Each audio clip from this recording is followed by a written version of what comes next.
gentlemen. Thank you, and Senator Cornyn, and Senator Blumenthal, and others for working on this bill. Ambassador Lauder, can you give me an idea of how many, do we have any rough idea of how many pieces are still outstanding, number of people that are still waiting to take action like Mr. Goodman have taken?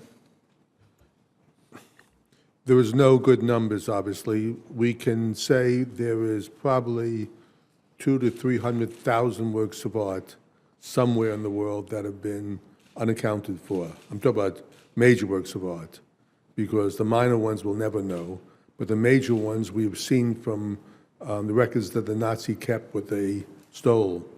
But it doesn't even touch the amount of drawings and prints, the amount of furniture that was never recorded. But the closest we can say is probably a couple 100,000 works of art still out there somewhere.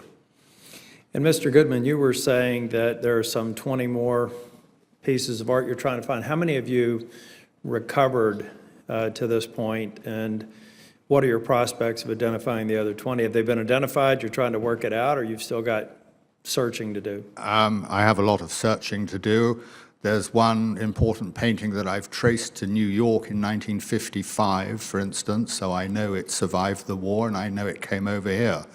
Beyond that, I have the testimony of the heirs of two different art galleries that conflicts, so one of them is probably lying to me and I can't yet figure out which. So it's an ongoing process. I have recovered, or at least received settlements so far for about 20 paintings, and I received about 300 antiques from the Dutch government about 10 years ago. I've had settlements from the French government, and most recently I had an important settlement from Germany, the state of Baden-Württemberg, for 2 gold Renaissance clocks. So it's kept me very busy the last few years, but it's by no means finished. Mr. Goodman, when you talk about settlements, what are the natures? Give me an idea of what the nature of a settlement would look like. In some cases, I have to settle for a nominal sum, maybe 40, 50% of the real value, but I have to weigh that against what legal action might cost if I was actually, entitled in a sense or to get to court.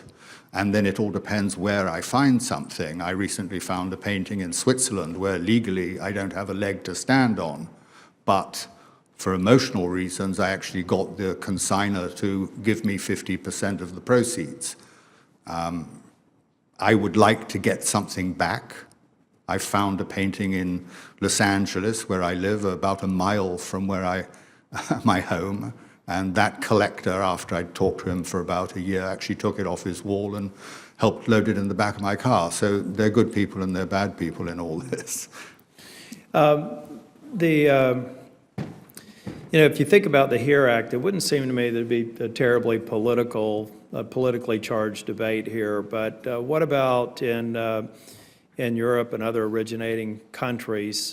What sorts of challenges do we have, or opposition is there to what the senators are trying to do with the HERE Act? Mr. Stiga. There is a difference between most of continental Europe and the US legal system. One of the fundamental differences that statute of limitations is prescriptive in Europe. What it means is that after the passage of time, the title actually transfers to the possessor. While in the United States, statute of limitation is procedural, which means that a claimant would be barred to recover the artwork, but good title would never pass. So in Europe, if someone is holding a Nazi-era looted art after certain years, even if he gives it back to the original owner, he can go to court and reclaim it from the original owner.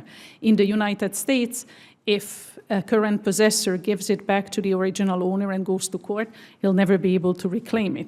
So the legal systems are completely different. And one of the reasons why Europe, most of the countries in Europe, France, Germany, Austria, Holland, the UK, took the option to establish commissions or special laws or adjudicating bodies is because they couldn't change statute of limitation laws in Europe.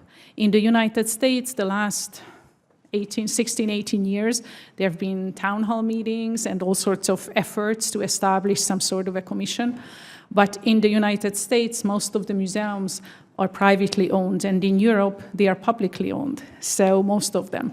So if a minister of culture in Germany or in France decide that museums are supposed to behave in certain ways, and they're supposed to waive the statute of limitation defenses, they have that power to do so. They do not need to change the law.